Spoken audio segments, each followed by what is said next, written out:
Hello and welcome to Silver Age Silver Screen, a podcast where we watch, discuss, and review sci-fi, cult, superhero, and other stereotypically geeky films. I'm your co-host, Casey Jarms. And I'm your other co-host, Riley Thorpe. A few months ago, we did a pair of episodes where we pitched how we personally would make a Suicide Squad or Thunderbolts type movie. Check those out. Give us the views. Episodes 6 and 8. Yeah, we don't get anything from the views. It's just we need the views. Watch them. Watch all our episodes. But anyway, we're doing that again. Except for this time, we're not doing superhero movies. We're doing Star Wars this episode. Yeah. And not like, I don't know about you. I think we've talked very little about our pitches to avoid spoiling each other, but these would be spin-offs. Like, we aren't, this is my new Star Wars sequel where Palpatine backs and also it retcons all the things I didn't like in the last movie and also it's kind of not good. Right, exactly. The prompt for this episode is Casey and I, we just took a week, separated ourselves from each other, didn't tell each other what our ideas are. The prompt is what we would do individually if we had the choice to do any Star Wars movie. What would we do? What is the story we would come up with? What is the story that we would tell? That's the prompt of this episode, and this will be the first time that Casey and I are hearing each other's pitches. So I'm really looking forwad to it. I was very happy with how the last few pitches turned out. I really liked your DC one with the rogues going up against who, I'm not going to spoil the episode, but you should check it out.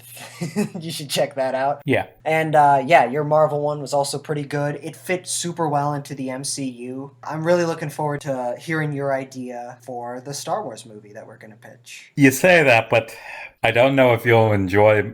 You'll see. I feel your joy will leave your face eventually. Oh yeah? Try me. Try me, man. Yeah. Okay, a few things just to note before we get into this. I agreed to go first. Number one, this is a very rough pitch. I finished it 2 hours before recording this because I procrastinate. Number two, I'm not a big Star Wars guy.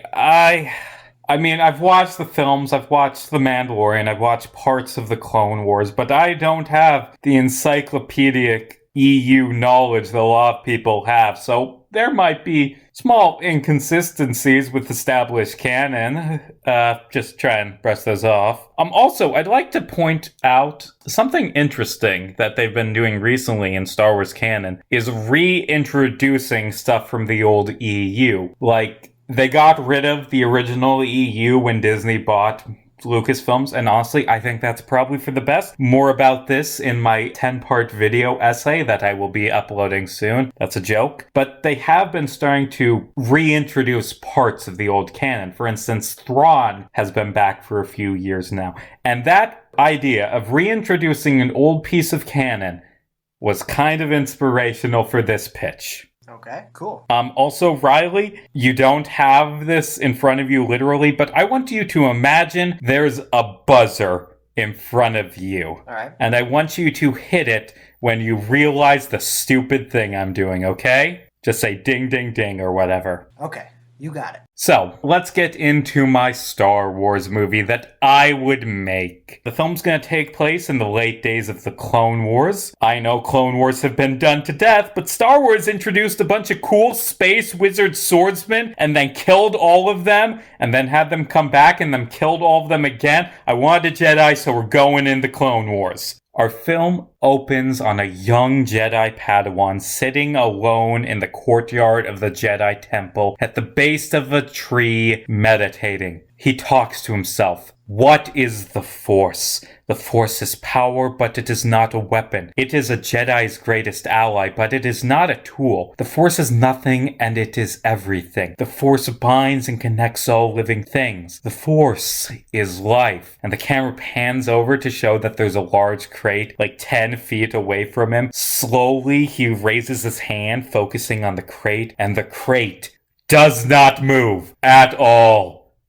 So he stands up and he walks over to the crate. He holds his hands out again. Crate still doesn't move. He gets real close, like inches away, focuses as hard as he can, and makes the crate move less than a foot away from him. So, Star Wars films always focus on these strong, powerful, godlike Jedi, like Anakin is the chosen one. Luke's his son. Rey's an awakening. Yoda's possibly the strongest Jedi ever. And that's cool, but it's been done. The Jedi Padawan that I'm focusing on in this pitch is the worst Jedi. The absolute most incompetent Jedi alive. An absolute loser of a person. He fucking sucks.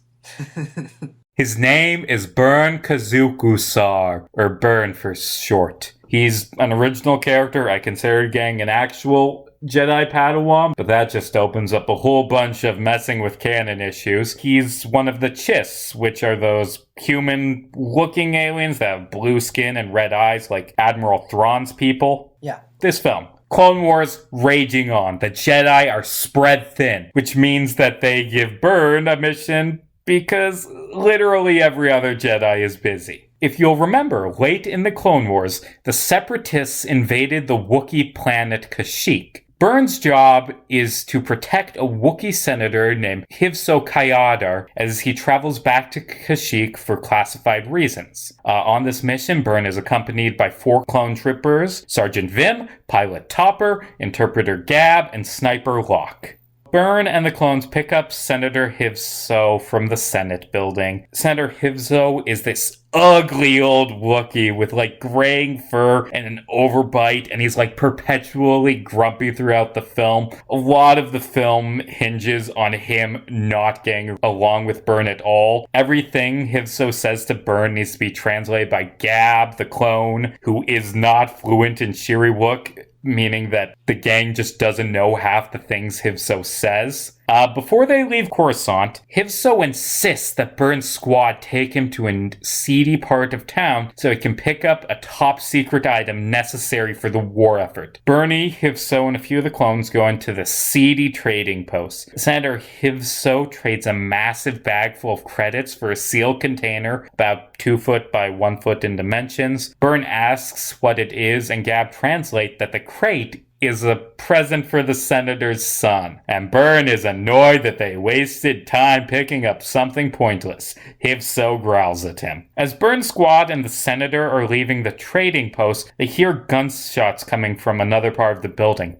Hivso bolts out the building. Burn and the clones chase after him. Right as they get back to the ship, the trading post explodes. This big buff lady with 4 arms, all holding blasters, walks out of the rubble. Accompanying her are half a dozen red aliens with like rooster crowns. I don't know the scientific term for them, like those ridges that look like mohawks on their heads. Red bird aliens with those. And all these rooster aliens are carrying knives. The buff lady fires at the ship as the rooster aliens somersault towards it. Bernie fights off a few of the knife dudes with his lightsaber, and the ship takes off. As they're entering hyperspace, Hivso explains that the buff lady and the rooster aliens are assassins who want him dead. Suddenly, the ship slips out of hyperspace. Apparently, when the woman with 4 arms shot at it, she damaged part of the engine. The ship crash lands on this planet with green sky and a surface covered in this thick red mud. Immediately, the ship begins sinking. Burn, Hivso, and the clones try to climb up to the top of the ship. A massive tentacle breaks through the wall, grabs Locke, and drags him away, presumably killing him.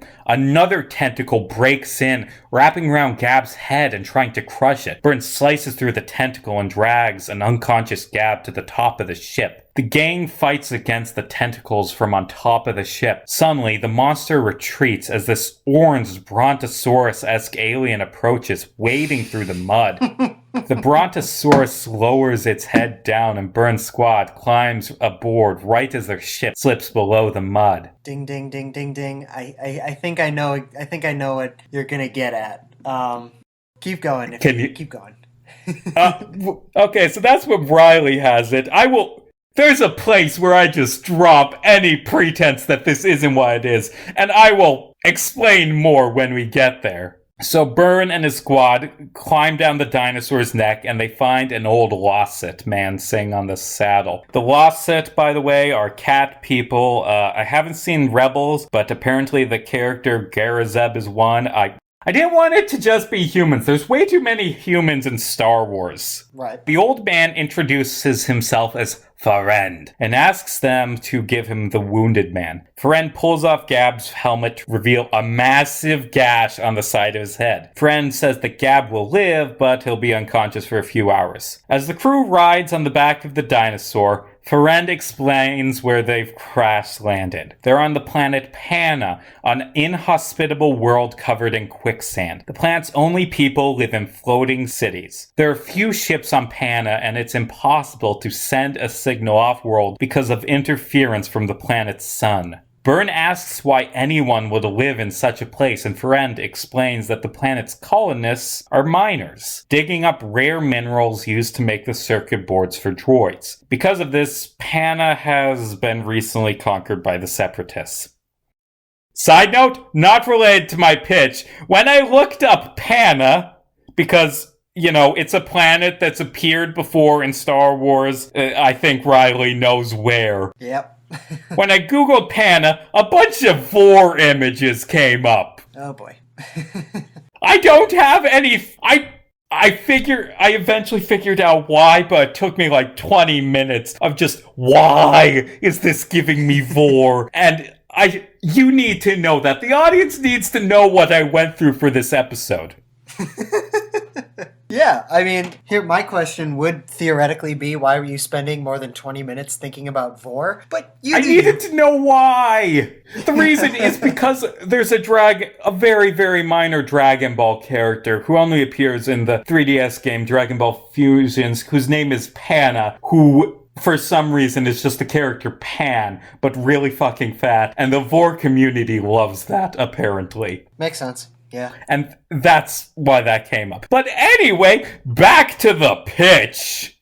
Byrne asks who Friend is, and Friend explains that he is a servant of Ashla, a powerful spirit that gives him glances of the future and the past. It was Ashla who guided him to the crashed ship. The gang spends a night on the back of the dinosaur. As he sleeps, Byrne has flashbacks to when he was a child, of him playing with his siblings. These flashbacks are cut short when the crew arrives at a barge city floating above the mud. Friend decides to accompany the group on their travels because he can sense that they'll face danger in their future, and he's this old monk dude.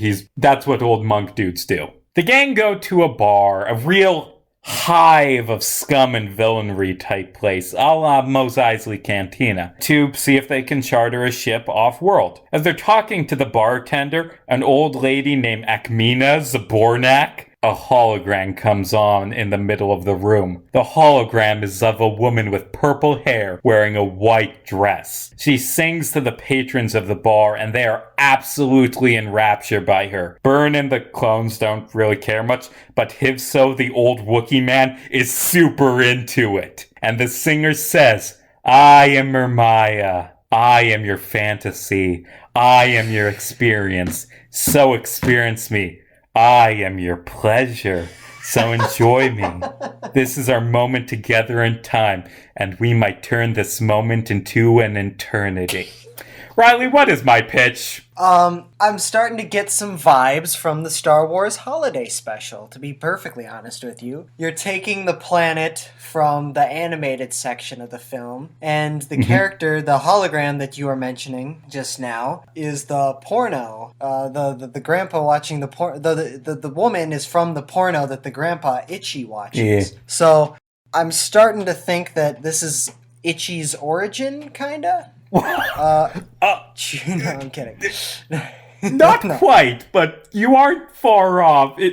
I don't think it has any continuity with the actual Star Wars Holiday Special. But yeah, I decided to rewrite the Star Wars Holiday Special to be good. And I tried to fit in every single dumb segment. There's a lot of subtle jokes that I didn't point out at the time, like the fact that the middle name of our Jedi is Kazook. Right. The fact that the mercenary aliens chasing them are a four-armed buff lady, cooking show, and a bunch of acrobats dressed in red with weird rooster crowns. Okay. and the cantina and the cartoon. I'm trying to incorporate every dumb thing from the holiday special into a passable movie. Nice. Nice. And explain Itchy's origin, of course. No, I don't know if this guy is Itchy. Yeah. But maybe. Yeah, well, I don't know. well, I mean, Actually, 'cause- no. 'cause- He definitely is not. Right, because Itchy is Chewbacca's dad, and Chewbacca's like a full-grown adult, like over 100 years old by then, so he'd be really old. Actually, do you know where I came up with this idea? A few weeks ago, me and Riley were discussing what to do with our, I guess this is a February episode, but the episodes we record in January. And so, okay, gotta come up with a Star Wars pitch. Let's see, I am editing our Christmas special where we did the Star Wars holiday special. You can go check that out. We went through it, you might as well. And partway through the episode, I'm like, this plot, like with Han and Chewie could work. Like a sort of Star Wars planes, trains, and automobiles of Han and Chewbacca trying to get home for Life Day. Okay. So that's what this is. Awesome. Yeah, It's a that's Jedi cool. taking a Wookiee home for Life Day with every single segment of the holiday special incorporated, and I'll try to make it good. Earlier you were saying, oh, these are the Star Wars movies we would make. I wouldn't make this. This is not... This... Why would I make a movie that is just references to a really bad movie? I mean, I don't know. If you're trying to turn it good, might as well. I don't know, but hey, I applaud you, sir. You're stronger than most, trying to make the holiday special good. Yeah. Yeah, I picked up on it a little bit, like the planet. Obviously, I started laughing when you were talking about the hologram, and then I was just like, there's a lot of specific details of this that are kind of, I don't know, like, why am I having some deja vu here? And then it's like, oh, the holiday special. You're trying to remake it. That's cool. Yeah, I'm liking this. Do you have more? Oh, I have more. Okay. That's halfway through it. Truck ahead. After the performance, Akmena, B. Arthur's character from the holiday special, takes the gang into the back room. A hologram of Mermaya is waiting back there to talk to them. Hifso gets a little too close to her, and she slaps him, actually arming him, despite the fact that Mermaya is a hologram, which might be important. Mermaya tells them that it isn't often that Jedi and clone troopers come to Panna, and that the only way off-world is in a separatist ship. She tells them that she can help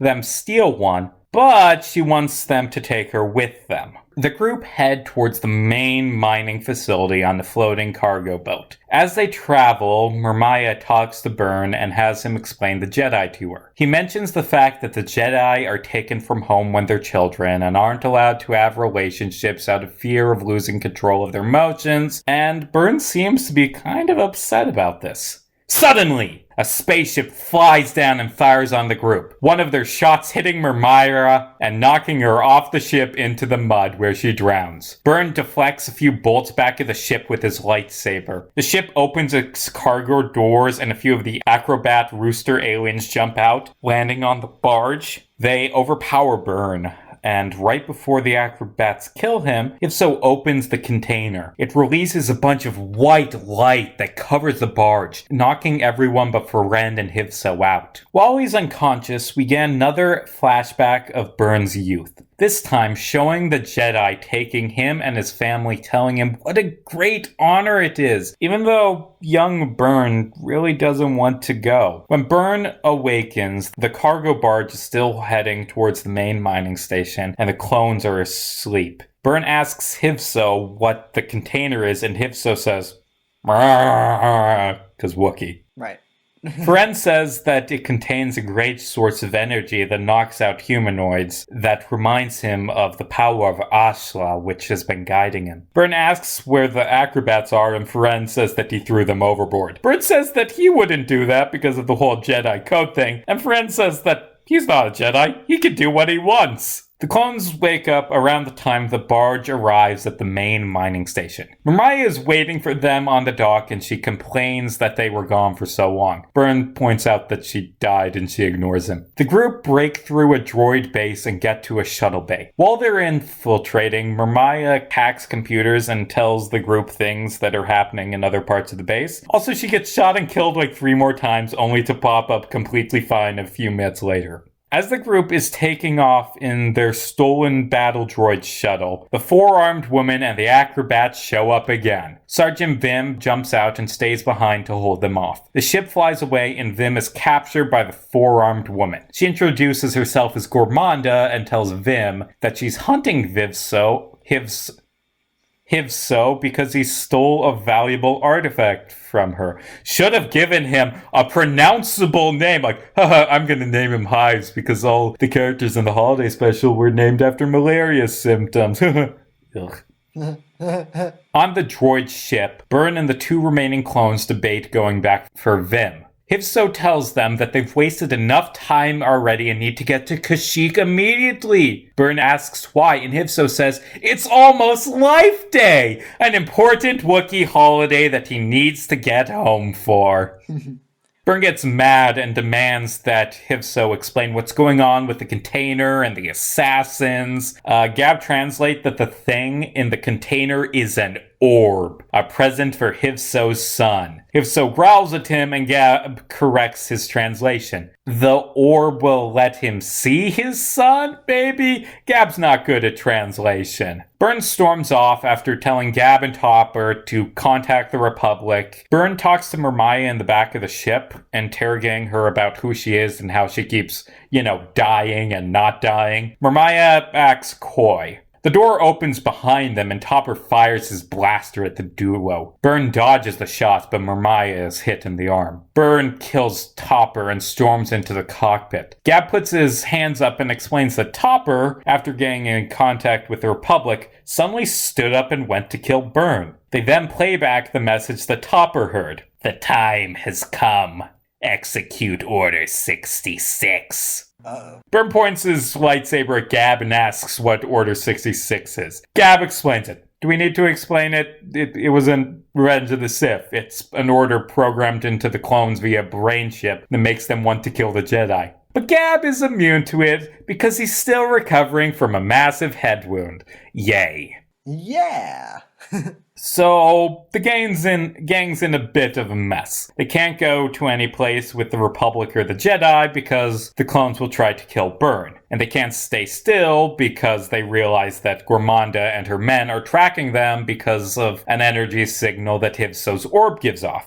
They decide to complete their mission and go to Kashyyyk, hoping that Master Yoda, the strongest of the Jedi, is still there and alive. Unfortunately, then they realize that Topper was the only one who knew how to fly the ship, so they're kind of just stuck in space now. That's unfortunate. It really is. Byrne explains that he knows a pilot who doesn't work for the Republic and sends out a distress call to them. While waiting for the pilot to arrive, Byrne checks on Mermaya. She finds her repairing her arm with backup droid parts in part of the ship. As the two are talking, Mermaya's hologram glitches out, revealing her real form, a modified CIS battle droid. You see, Mermaya is an AI built to entertain the workers on Panama. Not Panama, that's a real place. Pana, the mud planet. Her physical form is a droid using a hologram projector to pass as human. That's a boner killer. Each time she was almost destroyed, she transmitted her conscious over radio frequencies to a backup body on Pana. Byrne is shocked to learn that she isn't alive, and Mermaya questions what that even means. Byrne asks what Mermaya wants now, and she explains that she wants to leave Pana because it's boring, and now wants to live a real life. She decides to accompany the group to Kashyyyk because, hey, Life Day festivities. Hivso complains to Gab and Friend about being stuck on a spaceship when he should be on Kashyyyk, celebrating Life Day, because it's the only time he gets to see his family. Gab discusses the fact that he is a clone and has complicated feelings about family, especially after watching Locke and Topper die. Friend discusses the fact that the Jedi don't have families, saying that he pities Byrne because, there is strength in personal connections. Byrne's friend shows up in a Chiss spaceship. The gang goes aboard and are introduced to Byrne Jafar Zone, a young Chiss smuggler who happens to be Byrne's sister. You see, Byrne Kazuku Sar had trouble with the whole never see your family again thing and has been secretly contacting his family for years. It's also kind of implied that Byrne Kazook's ability to fully dedicate himself to being a Jedi is the reason he's kind of a weakling loser. As Jafar Zone is flying the gang to Kashyyyk, they are attacked by a couple of clone ships. Jafar Zone outmaneuvers them by flying through an asteroid field, narrowly zigzagging around the asteroids. Ferend praises her flying skills, and Jafar Zone explains that the Chiss possess an ability called the Sight that gives them better reaction time and makes them excellent pilots. Also, there's classic rock that plays during this scene because I couldn't figure out a way to make the Jefferson Starship music video fit into this plotline. I was going to say, I'm like, at the end of this, I was like, and how does the Jefferson Starship fit on all of this? I couldn't think of something. That's the most out of place thing in the movie. Of course. I mean, can you imagine classic rock playing during a Star Wars movie? I mean, I can. I've seen the Star Wars Holiday Special, and it sucked. But, you know, what are you going to do? So the gang land on Kashyyyk and find that the planet is now under control of the new Galactic Empire. Stormtroopers have begun enslaving the Wookiees and burning their forests to the ground. After an altercation with some stormtroopers, the gang are brought to an underground Wookiee resistance base owned by friends of Senator Hivso. Despite being forced into hiding, the Wookiees are still wearing their red Snuggies and celebrating Life Day. We finally get a proper explanation of what Life Day is. You know, unlike the holiday special, which never explains what the holiday's about, that the special's about. Kashyyyk is not a planet covered in trees. It is a planet covered by tree.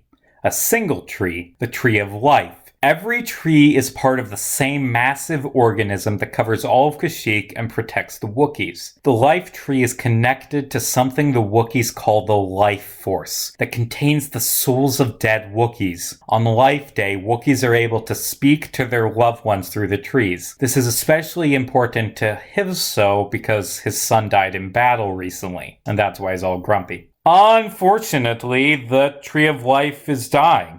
It started dying during the droid invasion and only got worse after the stormtroopers began burning it to the ground. If the Tree of Life dies, Kashyyyk dies. Years ago, a seed from the tree was stolen by Garmonda and her mercenaries. And, with Burn's help, Hivso has brought the seed back to Kashyyyk. It's the thing in the canister, which is a reference to both the orbs that the Wookiees walk into and the talisman from the cartoon. Anyway, the gang agreed to bring the orb seed talisman thing that Hivso's been lugging around to an ancient Wookiee temple to bury it. While they're planting the seed and Wookiee shamans are praying over it so it can take root, Gormanda's ship lands down the mountain. Sergeant Vim walks out, having killed Gormanda and stolen her ship so he could track down Burn. A dozen stormtrooper ships land next to Vim and begin marching up to the temple. The gang tries to hold them off long enough for the seed to take root. Friend, Jafar Zahn, Mermaya, Gab, and Hivso all die fighting, presumably in cool ways a la Rogue One that I didn't have time to come up for. I assume there's a climactic duel with Vim by one of them. Burn freaks out about everyone dying and taps into the dark side, using its strength to temporarily gain the upper hand. But still, there are just too many stormtroopers. One stormtrooper hits Burn in the side with a blaster bolt and he falls to his knees. Burn closes his eyes and begins meditating, whispering the same speech about the Force from the beginning.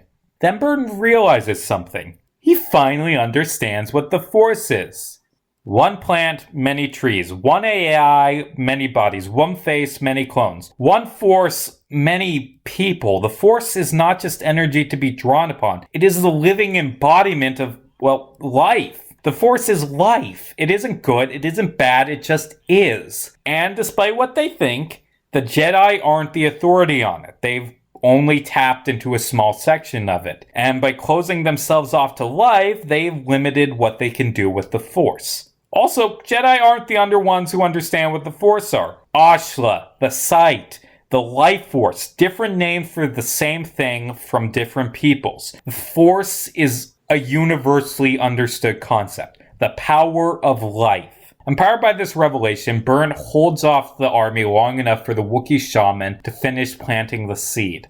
Pillar of light shoots from the temple to the stars. Circling it are spirits of hundreds of Wookiees, which come down and fight the stormtroopers. Among the spirits of the dead are those of Faran, Gab, Jaffarzan, Hivso, and even Murmaya, all now part of the living force. Burn collapses and dies, satisfied with his accomplishment. Admittedly, the Empire will be back, but Kashyyyk will be able to regrow when the new Tree of Life sprouts. The Jedi are dead, but the Force is alive, and someone someday will be able to use it for good. F-I-N. So that's Star Wars Holiday Special if it was good, I guess.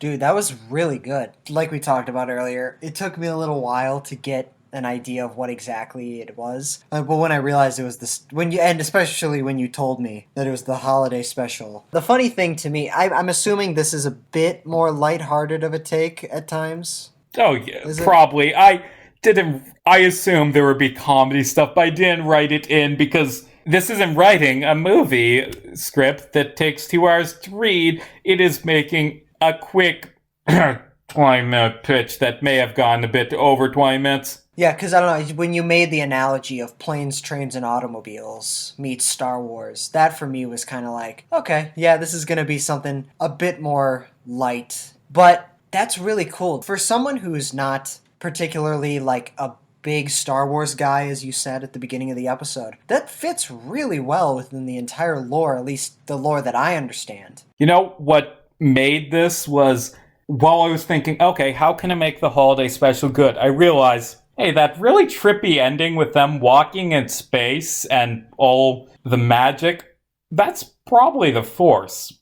What if Life Day and this big tree of theirs are part of the Force? And that leads me to, wait, hold on. There's gotta be other views on the Force in Star Wars than this. And I did find that there are other names for the Force, and that kind of inspired, okay, the Force is this universal thing that's more than the Jedi. Right, exactly, yeah. That was what I was going to mention, the idea that, like, the Chiss are beings that have focused up their Force energy. The idea that Kashyyyk is just essentially one tree that's bound together by, like, the Force and stuff like that. But, I mean, the Force isn't real, but there are entire forests in real life that are just one tree with a bunch of different branches, and that's a really cool thing. Yeah, and so you took that and made it like an entire planet, which also is really cool.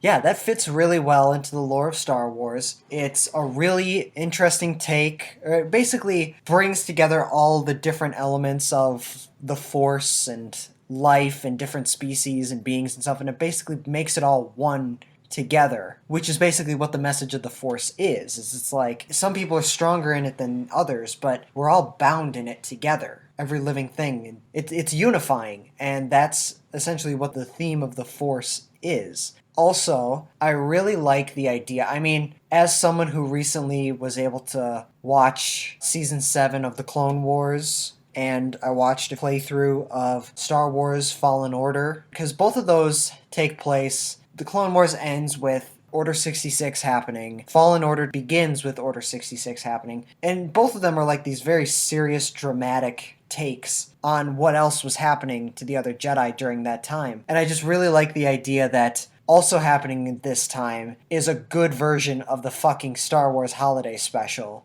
I mean, you know why I did that? It's because I needed to have Boba Fett being a friend and then turning evil. Right. So, the clones. Yeah, exactly. I mean, don't get me wrong. I really like it. I just like the idea. I think it's so funny, the idea that Fallen Order, the kid loses everything in his life and loses his master, and the clones try to kill him and stuff like that. Then in the Clone Wars, Rex turns against Ahsoka and she has to find a way to save herself. And then in this, it's like, hey, you evil? No, I have a giant head wound, so I'm good. You know, it's like how in Marvel, all the Avengers are fighting for their life against Thanos, and Hawkeye's just having the barbecue. He's retired. He's got to be with his family. Oh, please, that guy comes out of retirement more times than Jordan. Sports reference. Anyway, from our limited discussion, I asked you what you were doing Just because, oh god, what if we both do the holiday special? And we didn't. But No, thank God. from our brief conversation, you have an actual serious one and not, it would be funny if I did the holiday special. But you know what? I think that's a good thing. You and I have very different visions of what our Star Wars story would be, and we're both pitching that. And I think that's good to see two different viewpoints. Yours, which is a bit more light, mine gets a bit dark at points, I'm going to be perfectly honest with you. But there are some things that you mentioned, some themes and some plot points that my pitch goes into that yours kind of touched upon a little bit. Wait, one last thing. When you said that Byrne was the worst Jedi ever, I was reminded of Bailey Hoskins, the worst X-Man ever.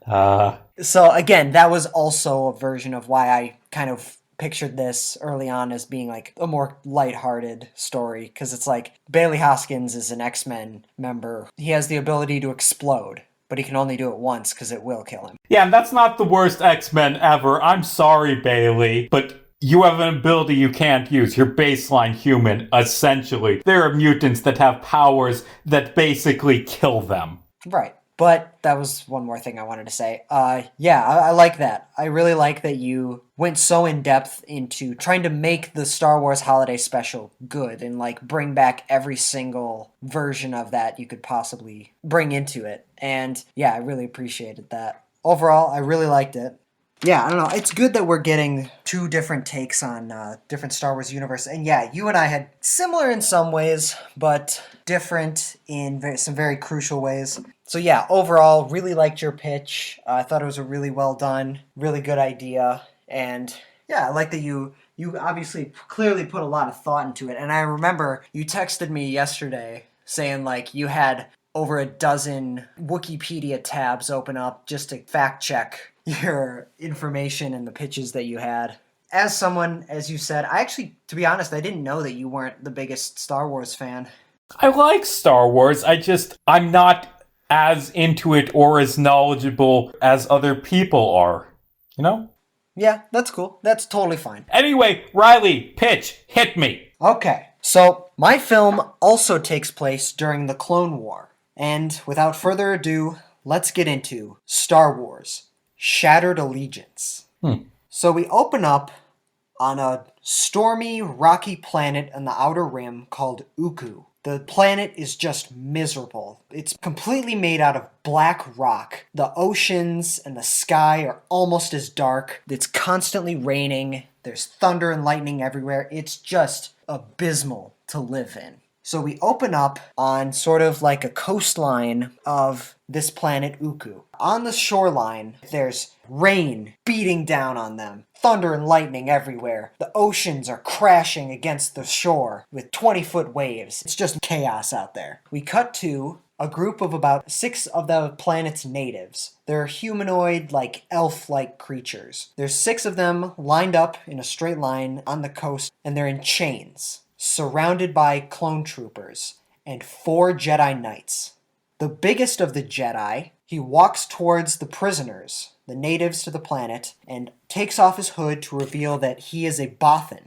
He's basically an alien with a bit more canine features. There's 2 masters and 2 Padawans. The one master is a Bothan, the other master is a Quarren.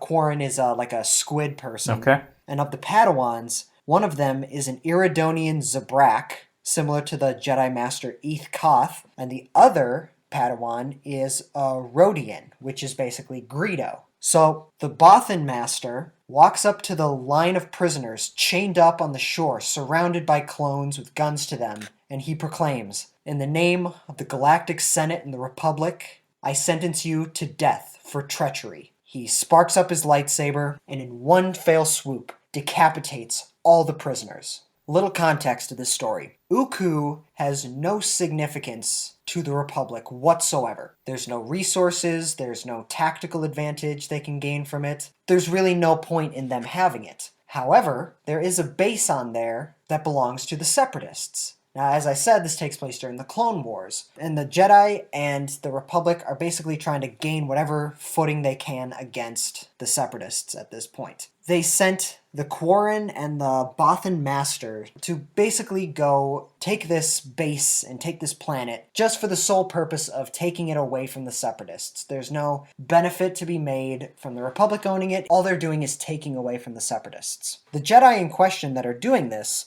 are under heavy suspicion by the Jedi Council and are not trusted because they sense something wrong with them. There's something incorrect. They don't believe that they're the best Jedi they can be, so they're actually at one point considering expelling them. However, after a series of incredible military victories, the Republic is keeping these Jedi and their Padawans and their battalion because they're just, in terms of military, they're great at winning battles and winning war. Because the Jedi don't totally trust the Jedi, but the Republic needs them, they basically compromise and say, hey, we need you to go attack this heavily fortified base. So the Jedi and their Padawans and the battalion, the army, they get there, and after some time of attacking, all communications have just ended. Like, the Jedi and the Republic cannot get into contact with the Jedi on the planet, Uku. But they basically decide that after the Bothan and the Quarren have established that they are very capable in a military situation, they trust them, added to the fact that the Jedi and the Republic are already spread way too thin among the galaxy, and because it's not too big of a priority, they're going to trust that on Uku, the mission is being accomplished. So as far as the Jedi and the Republic are concerned, the battle still wages on Uku. The problem is that that's not the case. The communications were purposefully taken down by the Jedi. If you're familiar with the film Apocalypse Now, the villain in that film, Colonel Kurtz, basically during Vietnam, took himself and his troops deep within the Vietnamese jungle, found like a tribe in the area, and basically just took over as dictator and are subjugating the people and forcing them to worship him as a deity. And that's exactly what the Jedi, the Quarren and the Bothan are doing to Uku and the natives. They've given in to the temptation of their powers, they've given in to their greed, and they're subjugating the natives, imprisoning, torturing, murdering them, and are basically just reaping and relishing the spoils of war as the dictators of Uku, free from the responsibilities of the Jedi and out of the eye of the Republic. So clearly, these Jedi are not good Jedi. They're not good people, and they're the dictators of this planet. As I mentioned, the Jedi Council did not trust these two Jedi Knights, but because the Republic needed them, they compromised and said, all right, we'll keep them there, but we'll basically keep them at a distance, essentially. So that's the context of what they're happening. Also, the natives were fiercely loyal to the Separatists. That's why the clones are going along with it, is because A, their Jedi masters told them to, and B, they're doing this to their enemies. It's okay. That's how they're able to justify it. Back to the story. Once the Jedi and the clones make it back to the palace, the Jedi walk back to the dining hall where there's a feast waiting for them. And the Jedi Knights, the Quarren and the Bothan, they begin dining, enjoying their lives. They're talking about their conquests, their victories in battle, all their plans for the future, all that. Meanwhile, the Padawans are not eating or speaking at all. When the Bothan Master executed the prisoners, the Quarren Master, he smirked, but the Padawans stared emotionless. They are showing no emotion during any of this. They are not eating at all, and the Masters take notice and begin to command them to eat. The Padawans, for some reason, cannot eat. And once the Masters start to become enraged, out of nowhere, there are two massive explosions, each on an opposite end of the palace. The natives have had enough of the Jedi's occupation. They've stormed the barracks and the armory, and they've stolen back all the weapons that the Separatists gave them, and are forming a direct assault on two fronts of the palace, revolting against the Jedi. Each Jedi takes a bunch of their clones and their Padawan and takes them to opposite directions of the palace to deal with the battle on each side. The Bothan takes his Zabrak apprentice to one side, whereas the Quarren takes his Rodian apprentice to the other side. The Quarren Master and the Rodian apprentice begin to battle. The enemy is enclosing on them. There's explosions. There's fire coming from all directions, everywhere they go. It's just pure chaos. The apprentice looks around. All he sees is laser blasts coming from all directions. Everywhere he looks, there's a clone dropping like that. Just shot, murdered, dead. Everywhere. There's just pure destruction and death everywhere he looks. And then the Quarren grabs him by the chest, tells him to focus. Just then, a rocket launcher is shot, blowing up right in front of the two of them, knocking them several feet back. The apprentice wakes up, gets back to his feet, and sees his master dead on the ground in front of him. The apprentice grabs his lightsaber, sparks it up with the intent on continuing the battle, but he stops. He looks at his lightsaber, he looks back at the battle in front of him, and then he sheathes his lightsaber, turns around, and runs. He doesn't know where he's going. All he knows is this is his chance. This is his chance to escape. The Rodian apprentice is named Hak Ayo,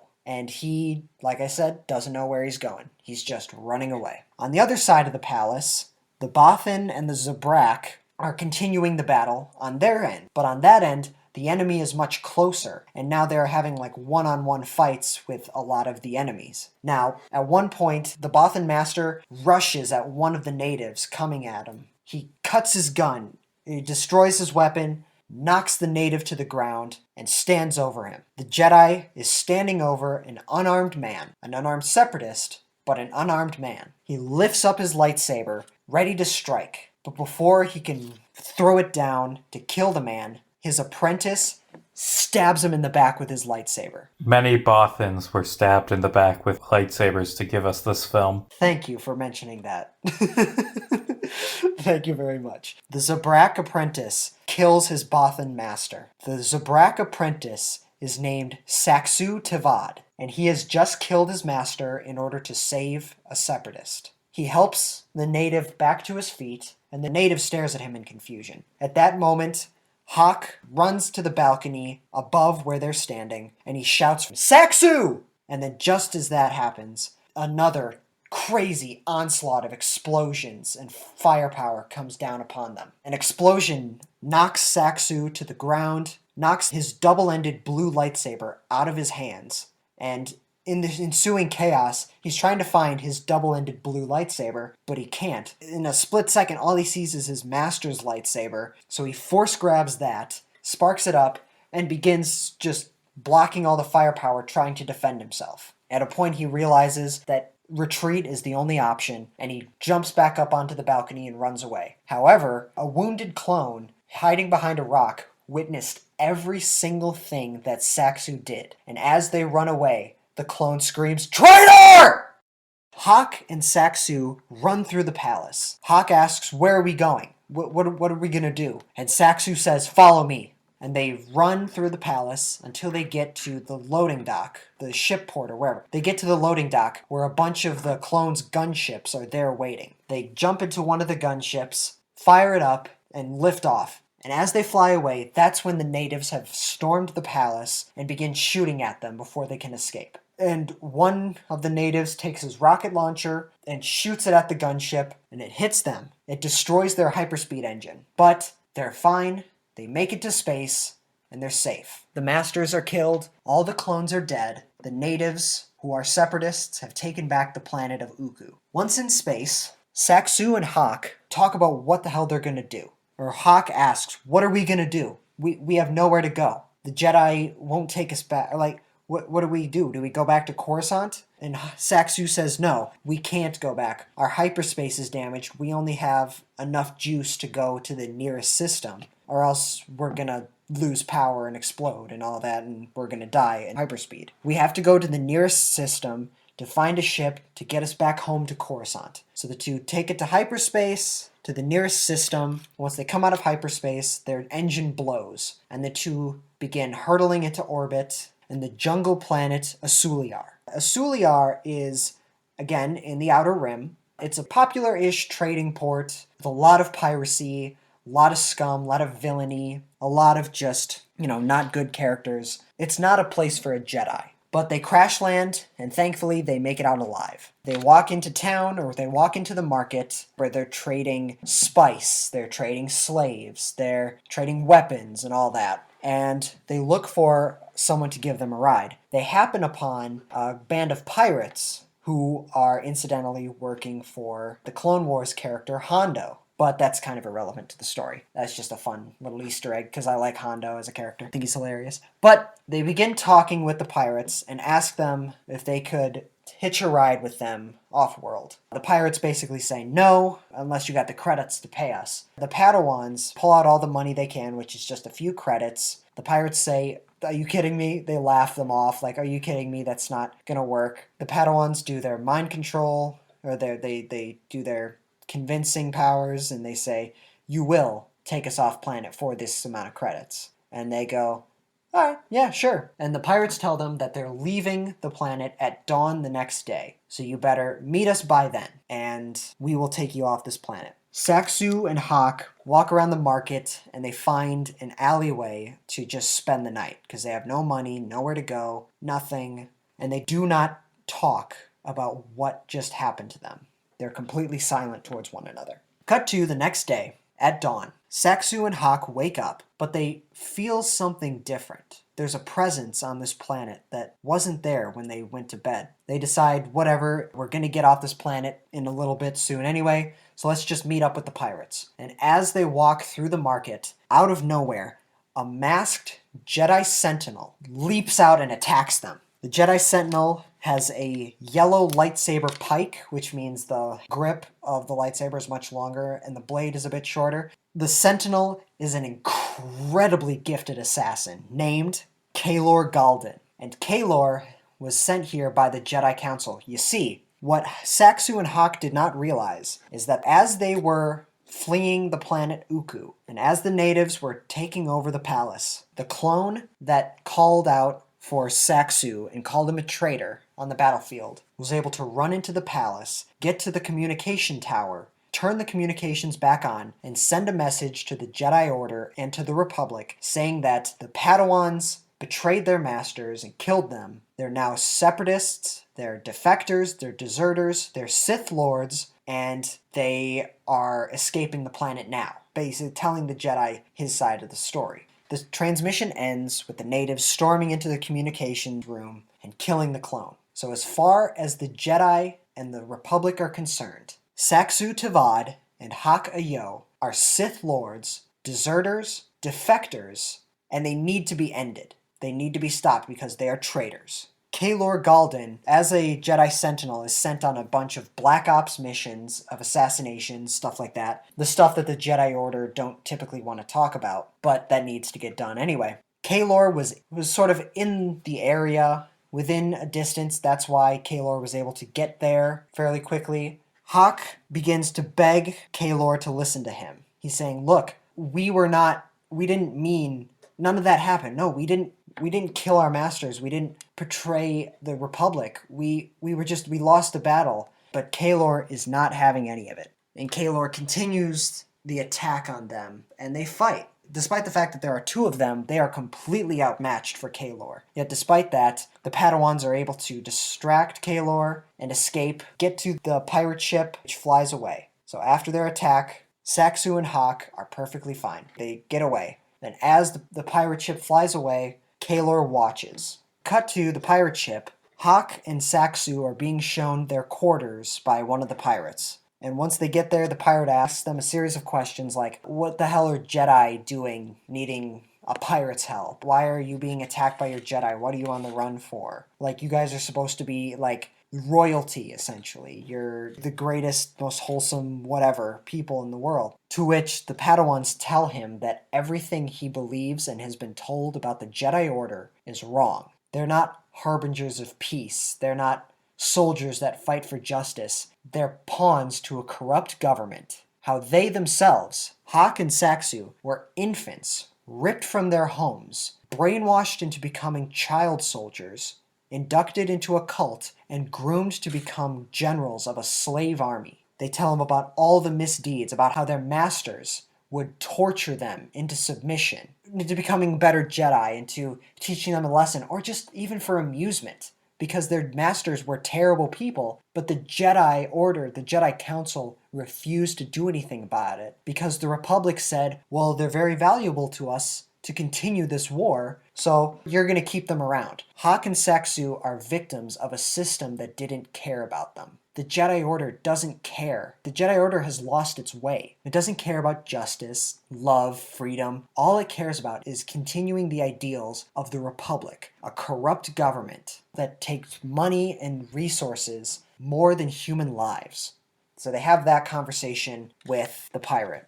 Really what this story is about from then on is essentially Saxu and Hawk are hitchhiking across the galaxy. They visit a bunch of systems, a bunch of planets, and they see firsthand just the horrors of war and how the Clone War is affecting people throughout the galaxy in so many different ways. They run to a system with a very prominent city, but when they come to the city, it's a giant crater in the ground. Beautiful civilization and culture just destroyed by the Clone Wars. They get to another planet where they see just villages on fire, dead bodies everywhere. Just the wake of this war, taking lives, destroying homes, ending cultures and civilizations. They witness firsthand the deplorable, inhumane conditions of a refugee camp, of the people that are basically subjugated because they're not from this system. They're seeking refuge from their planet that was destroyed by war. All the while, they're hitchhiking and seeing these horrors. Hawk and Saxu are having an existential crisis about their place in life, their meanings, them as a Jedi, their fate. They struggle with the idea of them being force sensitive. Is that a gift or a curse? Like, what does it mean to be a force wielder, to be a Jedi? Are the Jedi even good? Do they stand for what's good? Do they stand for what's right? Are the Sith right?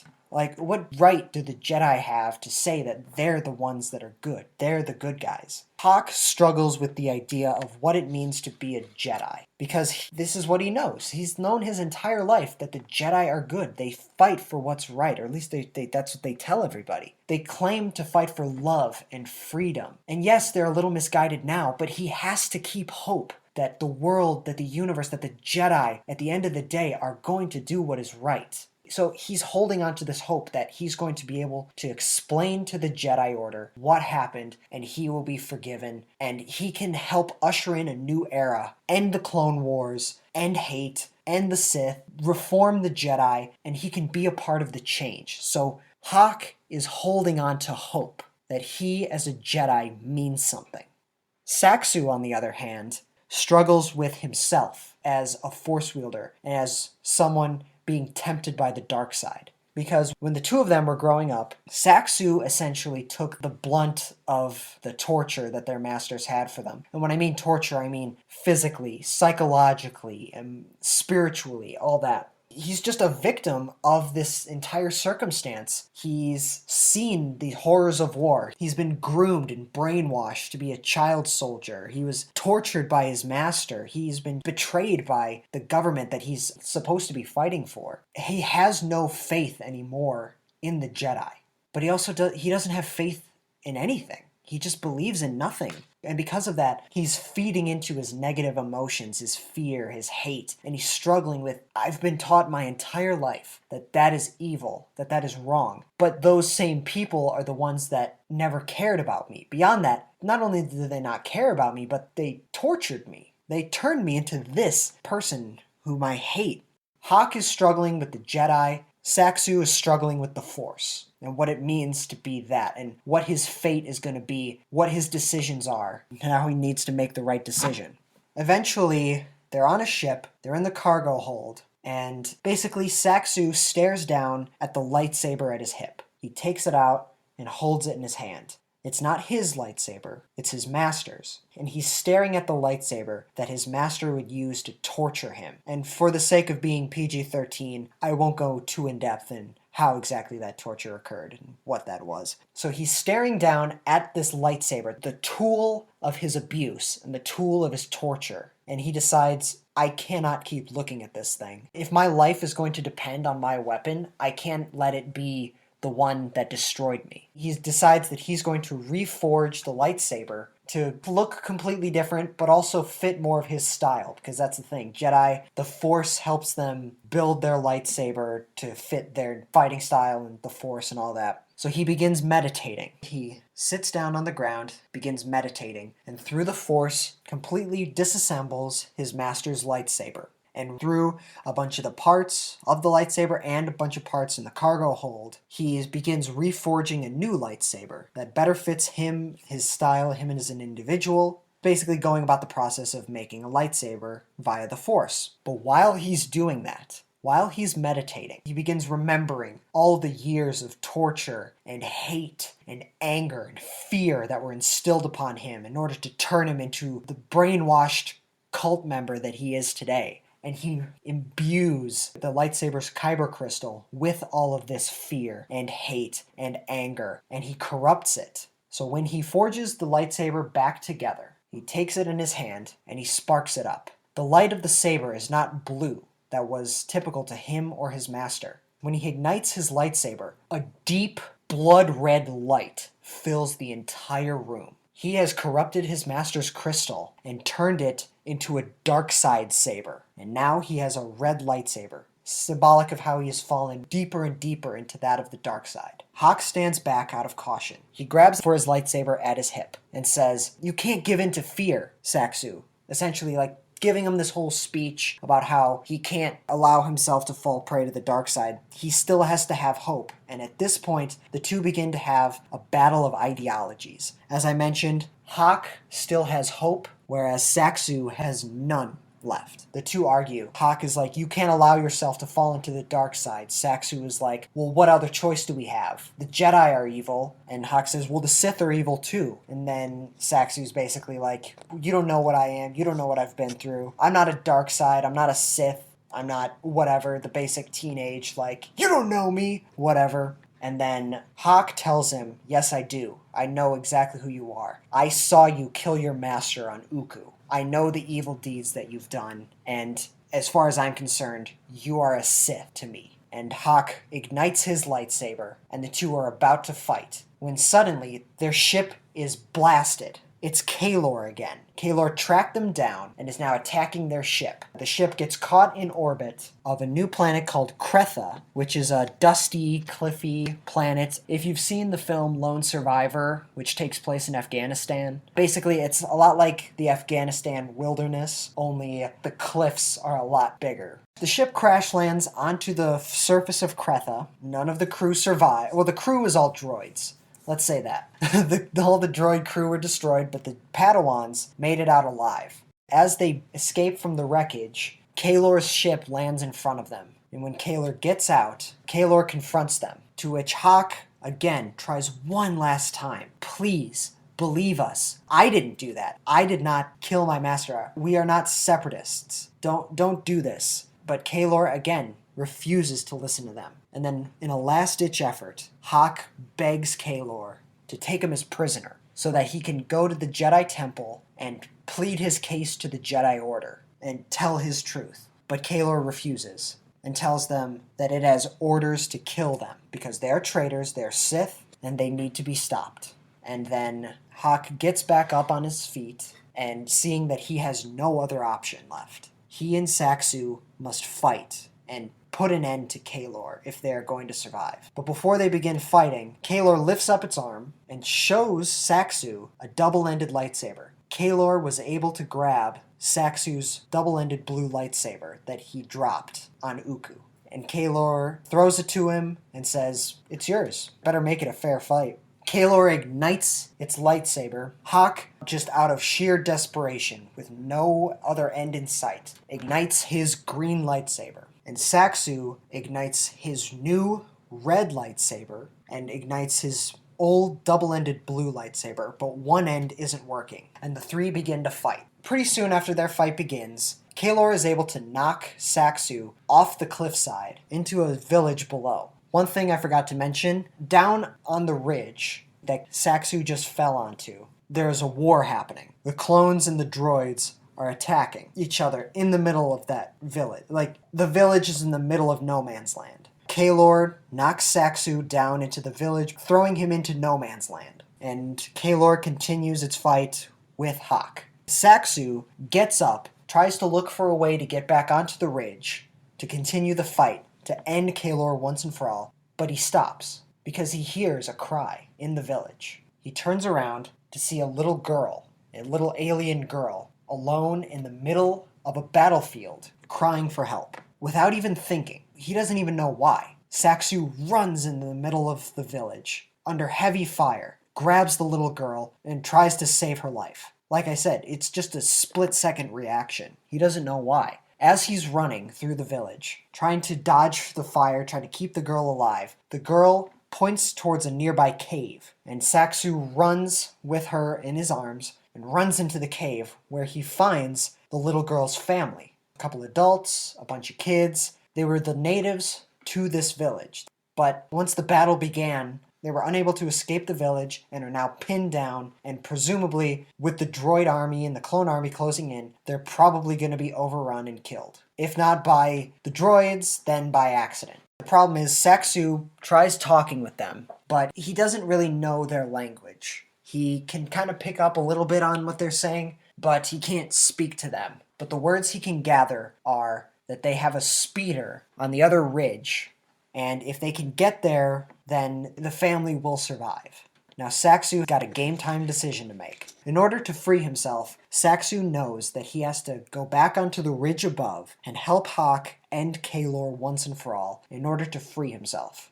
Or he can do what he can to help this family. He stands and he contemplates on what exactly to do. He knows that in order to free himself, he has to continue the fight on top of the ridge. But then he looks down at the little girl that he just saved. And he decides, this isn't about me. I have to save this little girl and this family.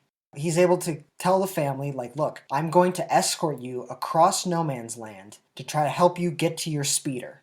He takes the double-ended lightsaber, he detaches the broken end from it, and replaces it with the new lightsaber. He ignites both ends of his lightsaber at the same time. One end blue, the other end red. Saxu Tavad is no longer a Jedi, but nor is he a Sith. He is an agent of the Force, and he will do whatever he can to do what's right. He is not bound by government nor creed. He is not bound to the will of anything. He serves only justice and good by doing it his own way. And justice, his way, is helping this family get to their speeder to escape. So he convinces the family, follow me, I'm going to protect you in the battlefield. They rush out of the cave into no man's land with heavy fire upon both sides of them. Meanwhile, Hawk and Kalor continue fighting. Hawk continues to beg Kalor to stop, but Kalor refuses and begins antagonizing him, just trying to get him off his game. Back down in no man's land, the family takes cover in debris and houses and wherever else they can, while Saxu defends them from the blaster fire. The droids on one end see, hey, that's a Jedi, blast him. The clones on the other end say, hey, that's the traitor, blast him. So now a lot of their fire is being focused on Saxu. And Saxu, he's doing his best. He's blasting, he's defending himself, he's defending the family from blaster fire until he gets hit in the shoulder and hit in the leg, and he's knocked to the ground. He's got blaster fire all over him, he's shot, he's injured, but then he looks over at the family in front of him. They're ducking, they're just barely keeping themselves alive. If they were to look up for 1 second, they'd be dead. And through sheer willpower, Saxu pulls himself up and continues the fight. He ignites his lightsaber and he keeps deflecting the blaster fire as best he can. He's keeping them away from the family as best he can, but in the process, he's getting himself shot. He's getting blasted in his other shoulder. He gets blasted in the abdomen. He's just taking shots, but he's keeping the family safe. And on the other end, once they reach the forest on the other side of the ridge, he tells the family, I'm going to distract the clones. Basically, they're closer to the clones than they are to the droids. He says, I'm going to distract the clones from attacking you. Climb down this ridge, get to your speeder. I'm going to pull them away from you. So Saxu, he draws the clones' fire away from the family. He's running through this forest. He's defending himself. He's injured. He's been shot a number of times. He runs through the forest until he reaches the end of it. And at the end of it, there's just another ridge, another cliff. There's a lot of cliffs on this planet. The clones close in on him, and he has nowhere to go. He's at the end of his rope. He's injured. He's backed up to the end of a cliff. It's too far to jump down. The clones have cornered him. A number of clones blast him again until he's knocked to his knees and the lightsaber is torn from his hands. Saxu lies on the ground. He's in pain. He knows he's gonna die and the clones are gonna kill him. He crawls over to the ridge, gets up and sits on his knees, and he stares out into the canyon below. The sun is setting, and he thinks to himself, what a beautiful world. Just pure, natural, pristine beauty. And then out of the corner of his eye, he sees a little speck of dust in the valley, in the canyon. It's the family. They made it to their speeder. They're safe. They made it. He saved this family. He served his purpose. He won this battle. And while looking out at the canyon, the sun setting, the family that he just saved getting away, he smiles as the clone commander orders, fire! And the clones open fire, ending the life of Saxu Tavad. Oh, man. Meanwhile, back on the top ridge, Hawk and Kaylor continue their battle. Kaylor continues to antagonize Hawk, who finally snaps. He's at the end of his rope. He's been betrayed. He's held out so much hope, despite all the pain and anguish that he's suffered at the hands of the Jedi and his masters and the system, the Republic, all that. He has still held out hope and given them the benefit of the doubt, and they have continuously betrayed him. And now they've sent an assassin to be judge, jury, and executioner on him for the purpose of ending his life? No, fuck that. Hawk becomes enraged. He begins channeling his anger, his hate. He knocks the lightsaber out of Kaylor's hands, slices Kaylor across the face, and knocks Kaylor to the ground.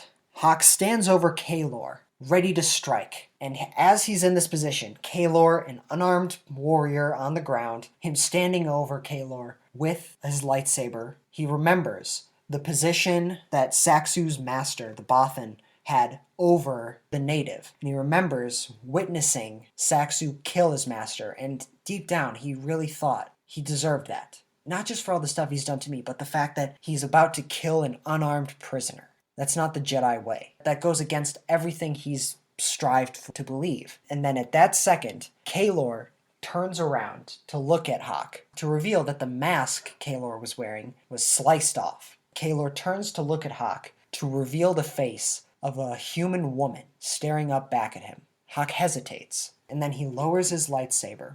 He sheathes it and proclaims, "No, this is not the Jedi way. I still believe." He is not going to kill Kaylor. He is a Jedi through and through. He believes in the Order, and he still believes that he can do good, even if that means his own death. And then in one fell swoop, Kaylor force grabs her lightsaber, gets up, and slices Hawk's abdomen. Kaylor fucking sucks. Hawk stands there in disbelief. He gasps. He turns to look at Kaylor, and he collapses to the ground. And thus ends the life of Hawk Ayo. From there, we cut to Coruscant, where Kaylor Galden gives her report to Jedi Master Yoda and Mace Windu, telling them what happened, how the mission was a success, basically telling them everything that she perceived to have happened. To which Windu and Yoda tell her that she must never speak of this to anyone. If word gets out that Jedi are turning evil, it would sow mistrust in the Republic and the Jedi Order. And they dismiss Kaylor after telling her, "Don't speak of this. This isn't important. This never meant anything. It's just two kids betraying the Jedi Order. It doesn't mean anything. And don't tell anyone." And as Kaylor walks out of the room, she stops, and something inside her doesn't feel right. Completely burying this story, this secret, just doesn't totally sit right with her for a second, for a moment. For a moment, she realizes that this might not be right. But then she turns around and walks back to her quarters, and the door closes from the Jedi Council room. The end. Huh. First off, I do like that you are portraying the Clone War as, well, war as hell. You brought up Apocalypse Now, and I do think that's a bit of a failing of Star Wars with the, it's just robots versus clones. It's not a real war. Don't worry about it. Right. Yeah. It is interesting, the idea of a pair of Jedi becoming evil because they're just dicks. Like, not, I must save my dying wife. No, it's just, they're selfish dickholes. Right. Yeah. I'm not sure how I feel about Jedi torturing Padawans or Calor being. Calor fucking sucks. Yeah. I'm glad she got Order She 66. did actually. That is a bit of backstory. After the fact, she would die in Order 66. Good, because she fucking sucks. Yeah, yeah. Although I will say the part of this that makes it work, the best part is the ending with the conclusions of both of the protagonists' arcs. I like protecting this family through a battlefield, taking all the blaster fire, and I like forgiving an opponent and refusing to strike down someone unarmed because it's the Jedi way. These are two good Jedi, and that's what makes this pitch kind of work. Is there anything out of curiosity that doesn't work, you think? I mean, keep in mind, I had a week. You mentioned Oh, I don't. you mentioned that you wrote yours down like 2 hours ago. Only half of mine is written down right in front of me, to be perfectly honest with you. We're professionals. I don't know. I kind of feel in the series the Jedi's main failure is incompetence and obsession with tradition more than sadism. Yeah, I mean, yeah, I can see that. I tried alluding to the idea that it was more than just physical, it was like psychological. Because these two Jedi are just dicks, they're about to be expelled by the Jedi Order. But yeah, I agree. I do agree. That's a little far. Although, to be fair, you did touch on it a bit, and I also touched on the Jedi kind of suck in the prequels. Yeah, yeah. They're just taking children and indoctrinating them and not allowed to have loved ones. That kind of sucks. And also, I'm pretty sure it's supposed to suck because the Star Wars movies have, like, after all the Jedi are dead, have these scenes where there are great moments of selflessness motivated by love, and the Jedi don't like that. Right, exactly. That was one of the things that was a great idea that the prequels brought up, but just wasn't so well executed. The idea that it reframes your understanding of what the Jedi are. Because in the original trilogy, you're taught, oh, the Jedi, they fight for love and equality and freedom and all that. But then in the prequels, it's like, no, they've completely lost their way. They're just, like I mentioned, pawns to a corrupt government. And it reframes your thinking of that, like, oh shit, the beings that are meant to be pure good, they're kind of assholes in this. And that was one of the things that an idea that was really well, at least in conception, brought up in the prequels. It's just so happens that George Lucas is not the greatest writer or director, so it didn't come through as well. But that was one of the things that I wanted to explore much more. Also, the idea of how red lightsabers are created. I thought that that was fascinating. The idea that the Jedi Order, even Yoda and Mace Windu are like, yeah, some really bad shit happens and they just let it happen. I believe it was Count Dooku in the extended universe who basically said, like, the Jedi Order is irredeemable at this point. If Yoda has been the Grand Master of the Jedi for hundreds of years, if he genuinely wanted to do good, he would have done something about it by now. But he hasn't, which means that there is no saving him. That's part of his motivation. Speaking of that, one of my original ideas was the film would open up and end with Yoda on Dagobah, basically looking back and thinking about all of his failures in the Jedi Order. And this would be one of them. But then I thought that that was a little too convoluted. I just resorted to Yoda and Mace Windu having cameos. Fuck up! I did. Ruin everything! I did. I couldn't even stop Palpatine. You know, I need to rewatch the prequels sometime. I haven't seen them since I was 15. Yeah, we should review those soon. We should start reviewing Star Wars soon. I'm sure you're familiar with the website Fantasy Name Generator. I would just like to say for the record that that website is a lot more awesome than I thought it was. Holy shit. Like, not only can you type in Star Wars names, like just generate a name from the Star Wars, you can look up individual species of alien within Star Wars. I also use Fantasy Name Generator. Like, I had no idea. I didn't get these names from like a single generation. I took, oh, that's a cool first name. Generate, oh, that's a cool last name. Put them together. That's what I did for my names. But I would just like to state, for the record, I looked up like Star Wars Rhodian name generator. And there was a page that generated a bunch of names specifically for the Rhodian species. I did the same for the Zabrak. I did the same for planets. I'm like, holy shit, I had no idea it went this in depth with this website. Like, damn, that's really cool. That's a lot cooler than I thought it was going to be. Just throwing that out there. That was a thought I had. I'm like, God damn, this is awesome. By the way, for the audience listening to this, and maybe Riley, I don't know if you can hear me, my internet just went out and Riley sounds super fucking distorted. I have no clue what he is saying right now. I'm just getting bits and pieces. The point of my story was to just bring up a lot of the topics that I feel like the prequels tried to bring up, but just weren't so successful at asking. Like, a lot of questions and themes that episodes 1, 2, and 3 tried to ask, but didn't ask so well, you know? Didn't shine through as well. So that was the point of my story, was to just ask the questions that the prequels tried to ask.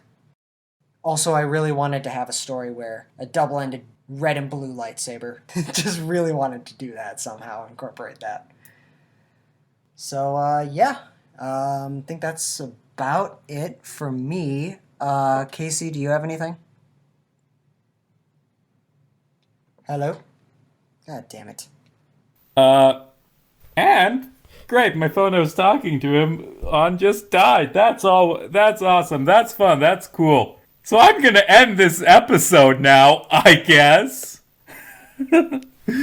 Well, professionalism. This is why you don't do you don't do 2 hour long episodes. This is what happens. Hold on. I'm going to message him with my laptop. Oh boy, we are professionals at this.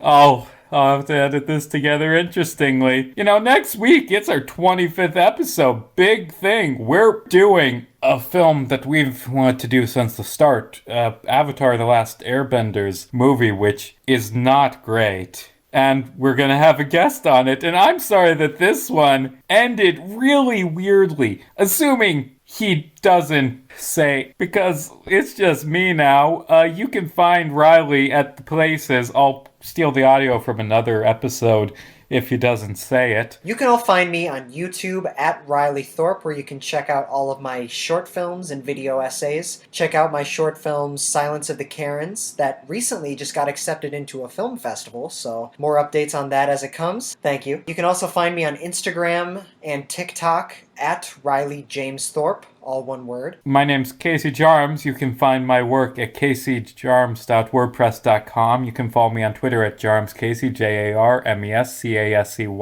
Next week, as I said, we're doing Avatar: The Last Airbender movie, assuming we don't have more technical issues and I'm not forced to do the episode's ending again. As always, I'm Casey Jarms. He was Riley Thorpe. He's gone now. It's just me. And hey, it's just a movie. Don't lose your head about it, especially not to a ladder. At least he got his pitch done. Oh, fuck this episode. Goodbye.